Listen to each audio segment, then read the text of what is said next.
Hey guys, welcome to Sin City Cycling. I am Orlando, and on today's tech show, we are going to be working on a friend's Colnago, or like I like to refer to it, the Fonago, because we're not really sure that it's actually a Colnago, or Colnago, however you guys want to pronounce it.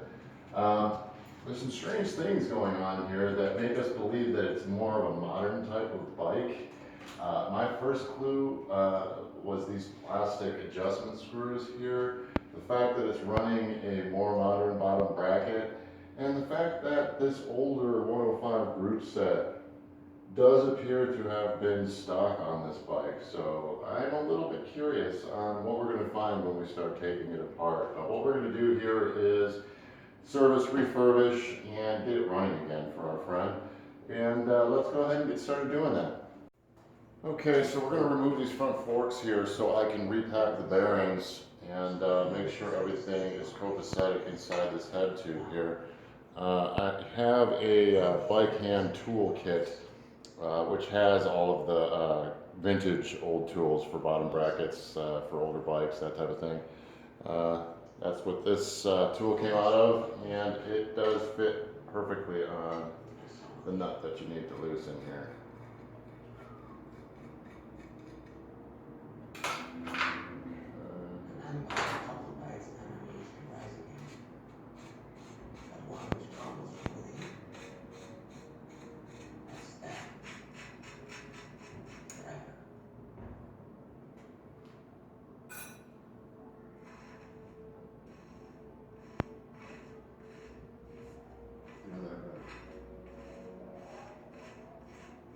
What is this?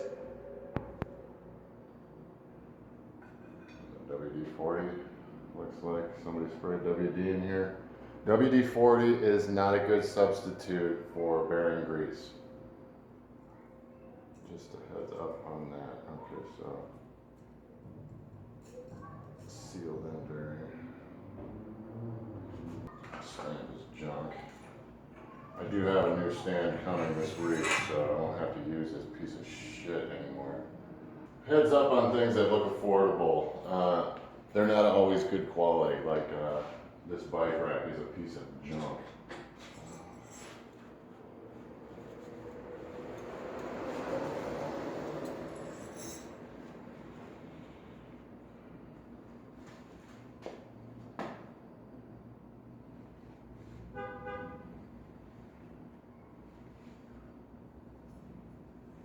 As you can see, it looks like the paint line there. My friend Nick believed that this thing had been repainted, and it does kind of appear that it might have been.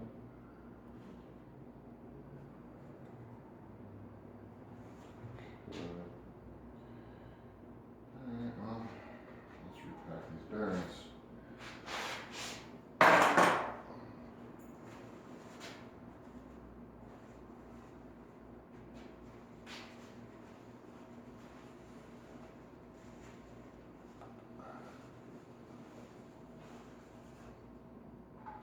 Yeah, and the thing about spraying WD-40 into the bearing housing there is it eats away all of the actual grease that's supposed to be in there. WD is a good remover of that type of grease, but it's only a temporary fix to bearing issues. The real work needs to be done by putting bearing grease in there, and these do look like they're in pretty good shape. Usually these are cartridge bearings on newer road bikes. On these older ones, you have these ring bearings. And for this, I use Park Tools Polylube 1000. And it's about the best bearing grease that there is. I use this stuff by the bucketful. Or at least I used to. I haven't really been doing this bike flipping business in a while, so haven't had a need for them.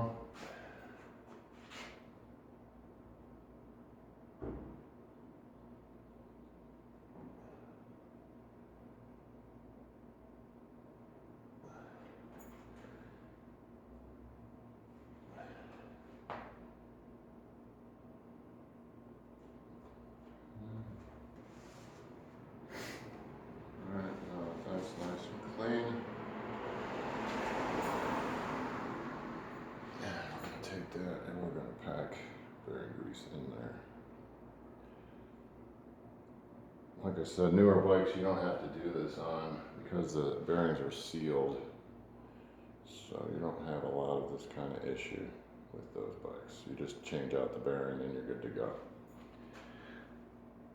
But on the older bikes, this is how we used to have to do things.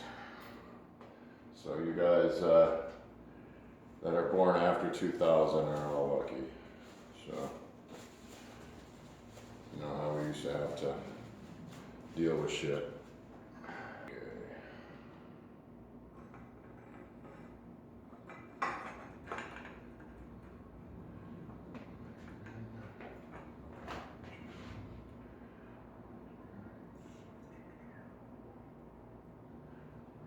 Alright. I don't know if you can see here, but there is a little notch in this piece here, and that is where the washer that's coming next is going to go here. It's down here. I let it go, this fork's going to hit the floor here.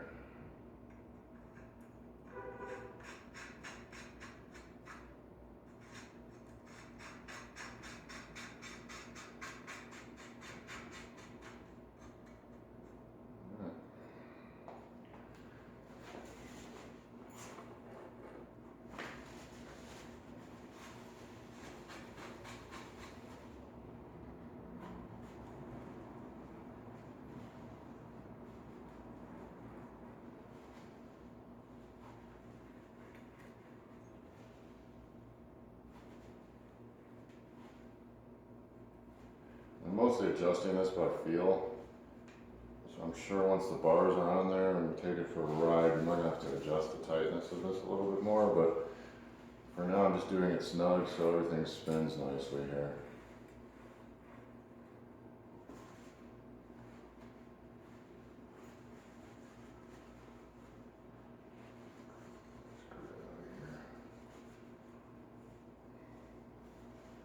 I can just follow WD-40.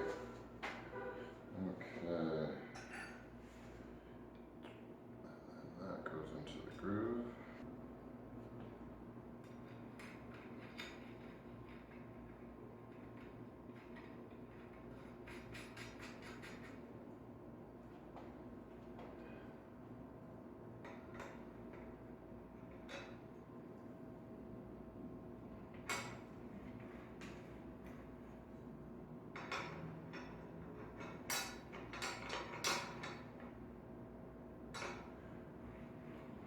Alright.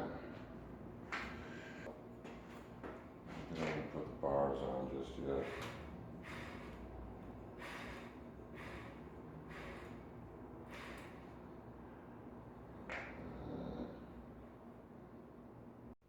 Okay, the front derailleur is just a little bit stuck, so I'm going to go ahead and see if I can get it moving with some WD, which will clean out some of this old grease that's stuck in here. So we'll let that penetrate.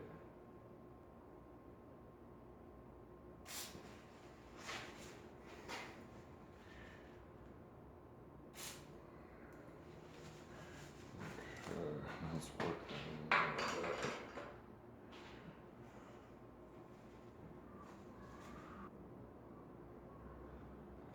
I gotta get it moving, 'cause you never know how long it's been sitting. So what happens is over time, dust collects in these little parts, and the grease that's on it attracts that dust. And then it starts to solidify and harden, which makes things not move nicely. So if you have an older bike that you're refurbishing, I would recommend going through all the derailleurs, maybe soak them in something and re-lube them. Soak them in like a degreaser. And I can already feel that this is starting to move a little bit better. And that's what you need. Otherwise, you're gonna be breaking cables trying to shift this thing.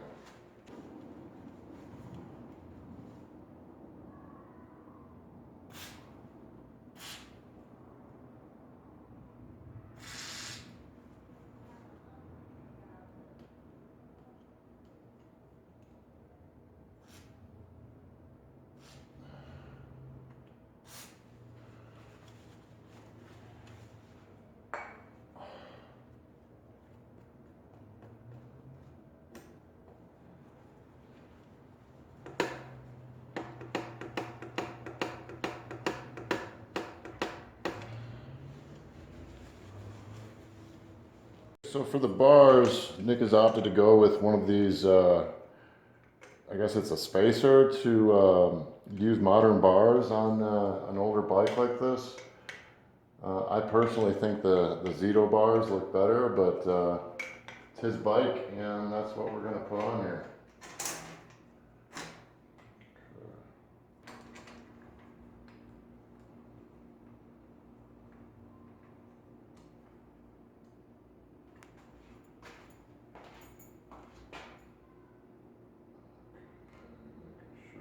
Lined up at least by eye.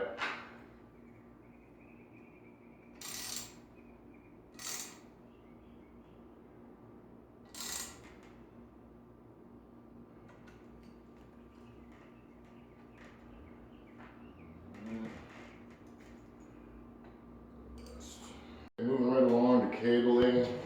Not going to get too much into this. We've already covered cabling in several other videos. I'm just going to measure, cut, and go right through the cabling here. So there won't be too much explanation on what I'm doing. Like I said, I've already covered this in other videos. So I suppose I can link those in the description below. And why we're doing that and why you're looking in the description below. If you like the kind of stuff we're doing, please consider hitting that like and subscribe button and drop us a comment if there's anything else you want to see us do or have a question about one of our builds. I'd be happy to get back to you. And I try to get back to everyone. But sometimes time doesn't allow me to get to all of the comments that I have. Like there's so many. And Microshift even makes their own brand of fucking cable adders, huh? You can see here, where'd it go? Oh yeah, see here, Microshift. I'd never even really seen a Microshift controller or shifter on anything except the Walmart bike, so I was unaware that they did road bike stuff. But apparently they do.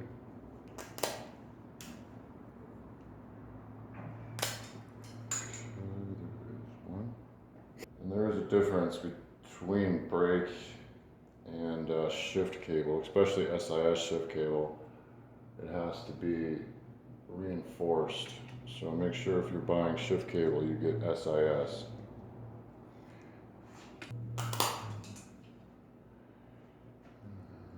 And I have a little nub here. I don't know if you can see it, but we use that to clean the hole before running the cable through it.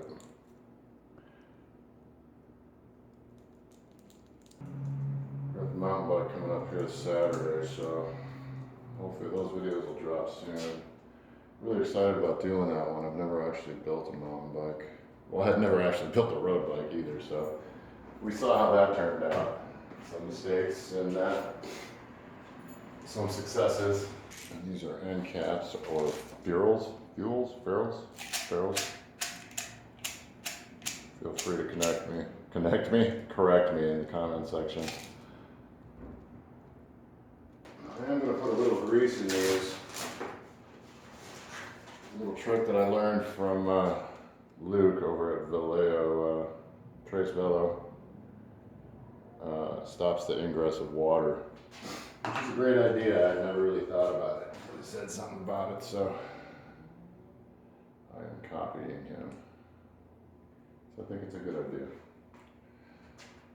A lot of times when you take these apart, you see how rusted they are on the inside, and that's only because people are washing their bikes, and water gets in there and underneath the cable and causes it to rust.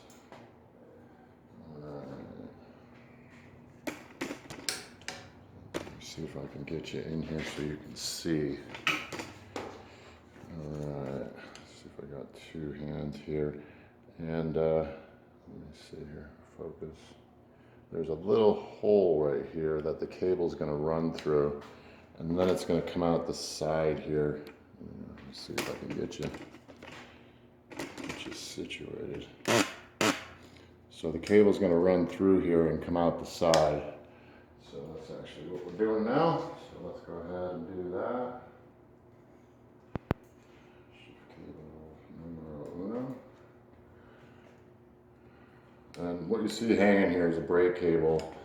And it was a little experiment to see how the brake cable was threaded through the shifter. I wasn't sure. I've never done micro shift shifters before, so I was unsure how that worked. Okay. Okay, now I'm just threading this stuff through here. I hope you can see. I can't really see the view on the camera, so I hope you can see what I'm doing.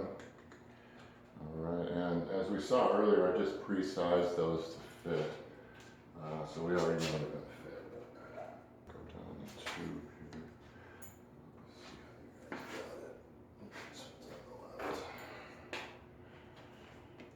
And I was just checking to see if the front derailleur was on the left or the right side. In Europe, they actually do things differently, where the front brake is on the right-hand side. So I just wanted to make sure that it wasn't something weird like that. And yeah, I think it's weird for those of you who live in England or in Europe to have the front brake on that side. It's just weird for us. You want to make sure that the shifter is always in the lowest setting before you start cabling. Otherwise, it's going to go badly. You're not going to be able to figure out what the issue is. Well, maybe you will be able to figure it out. I'm just rambling.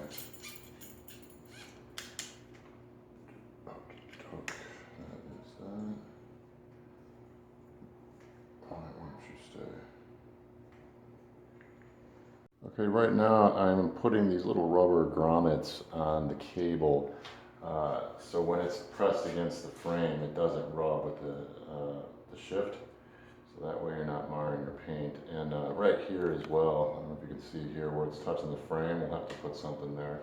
They do sell frame protectors for that, so that'll probably be the way to go.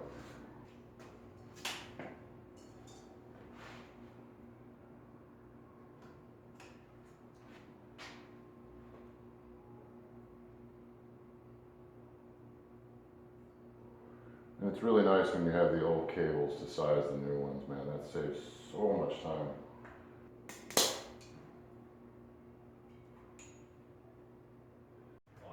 Alright.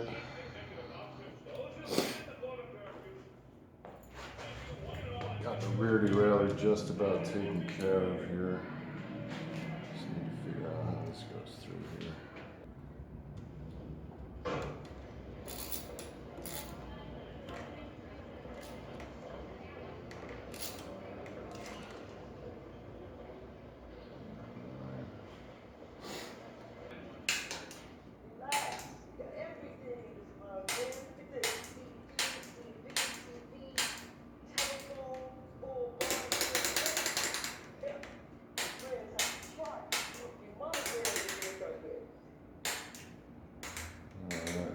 We didn't see it move, and those first couple of clicks needs to be a bit tighter. Oh, it's all loose up there.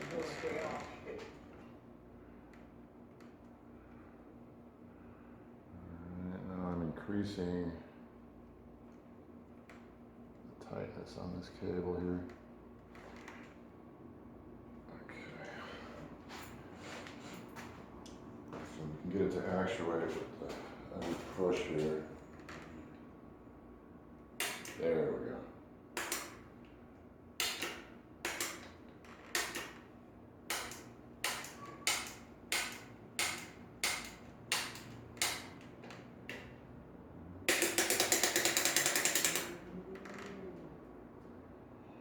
All right, that is the rear. Okay, so a day has gone by since we actually started doing the build here, and I have gotten the cables all ready to go. These are the brake lines. We're still waiting for brakes from Nick.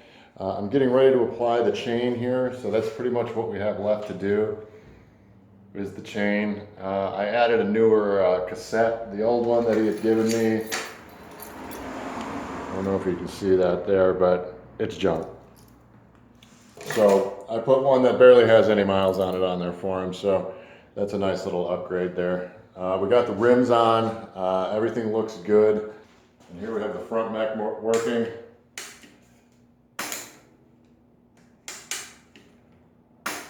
A little bit to rework that one. It was a little stiff, so we had to apply some WD-40 to the inner workings in here to get it to run right. But that's pretty much it. We just need to cap the cables and put the brakes on, which that's not really a big deal. We just need to put the brakes on and do some quick cabling to get those going. So that's pretty much where we're at. I really didn't do anything without you guys being able to see. I'm getting ready to do the chain. We'll go ahead and bring you guys along with for that, even though I do have a whole video that I'll leave down in the link down in the description below if you guys want to see me do a complete chain. I'm not really going to get too far into it. I'm just going to size it, put it on, and that's it. I'm going to put the chain on here, and I've never actually sized a chain without having the old chain as a template. So I watched a quick GCN video, shout out to GCN, on how to size it. And they have me wrapping the chain, or they showed wrapping the chain around the big sprocket and the big sprocket in back as the sizing. Things you're going to need are a chain breaker. Everyone should have one. If you don't have one, you should probably get one if you're going to be doing stuff on your own. It's not that difficult.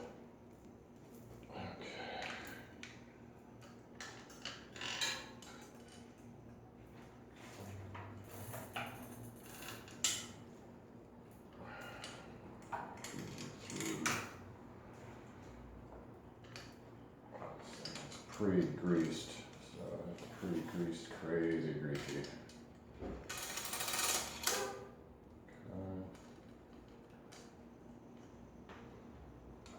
Big sprocket. Don't you do it. Okay. So let's go ahead and move past that.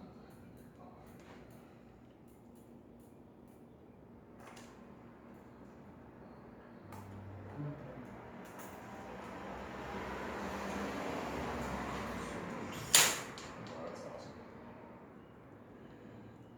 Okay.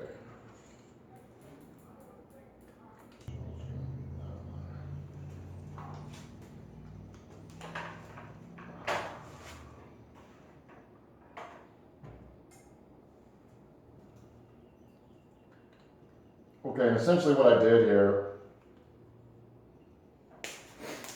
is size the chain by putting it on both big rings. So we got it on the big ring here and the big ring in back. And I pulled it tight to the length that it matches. I'm going to be adding a quick release form, so we'll go one past that. So I have the one here marked, and we'll just be going one past that. So let's go ahead and break the chain. And all I'm doing is lining up my mark so I can punch the chain out.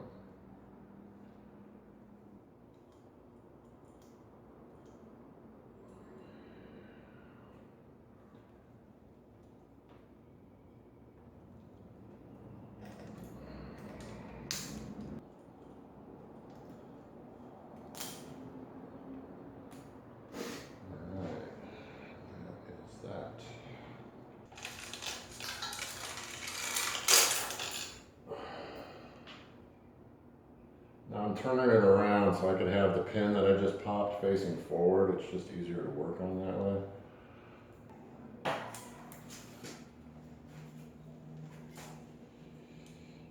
Okay.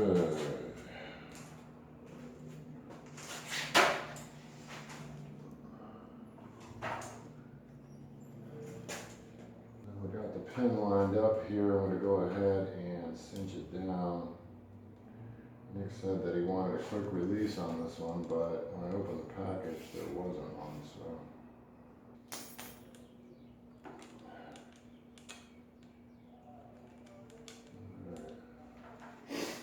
Now we are cooking with gas.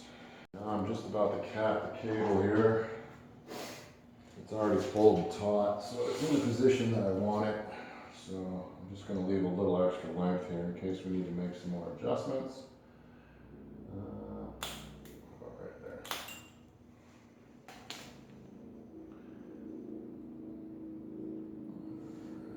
Hoping you can see.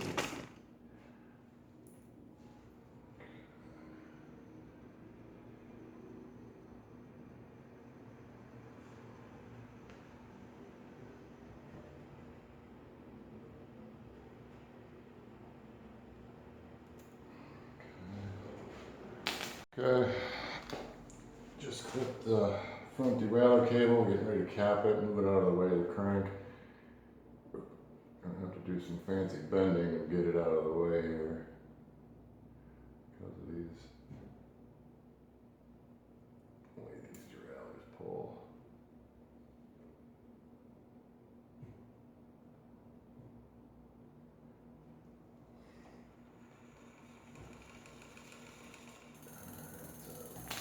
Okay, now to see if this derailleur is going to work here. You guys can watch the progress. Phone don't fall out of there. Okay.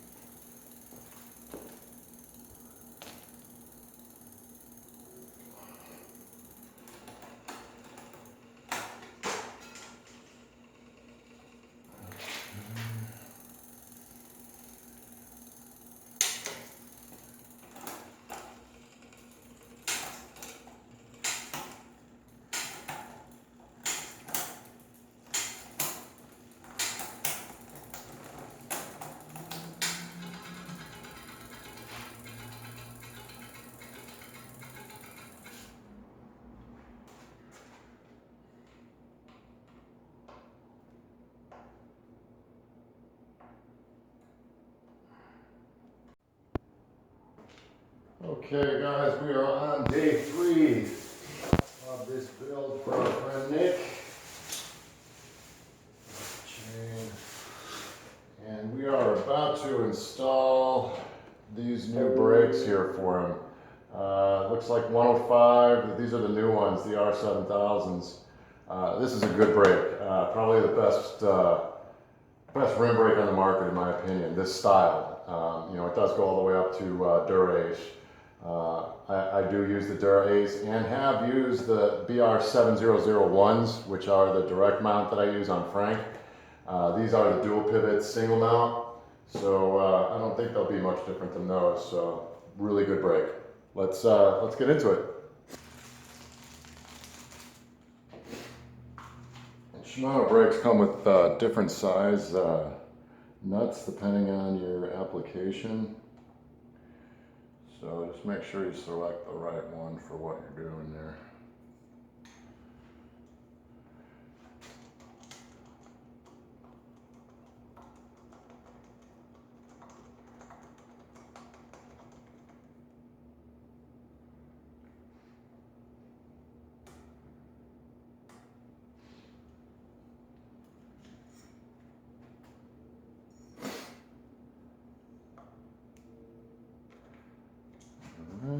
We'll install both brakes first and then we'll go ahead and cable them.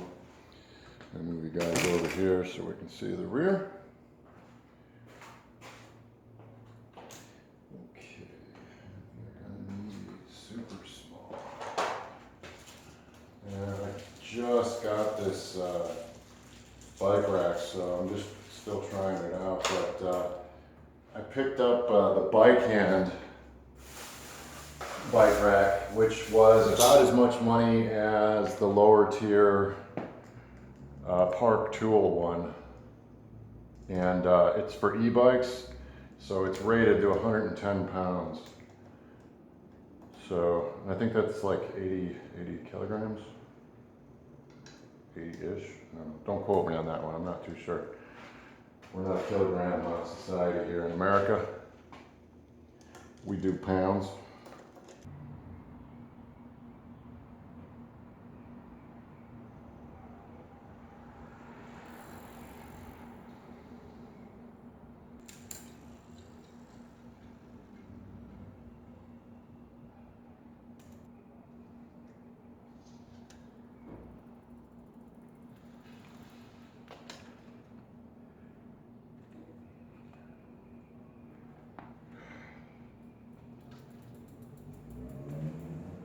Okay, and that's pretty much it. We've installed the brakes. You can see we got the 107 BR 7000, or 105, pardon me. We've got the shifter all set up, the gears are all ready to go, brand new chain. Brand new cables. I do not like these micro shifters. I had a hard time getting them to tighten to the bar, so they move a touch when you mess with them. So we'll see. I got a feeling Nick's going to upgrade those soon. So I got a feeling we'll be recabling this bike shortly. But that's about it.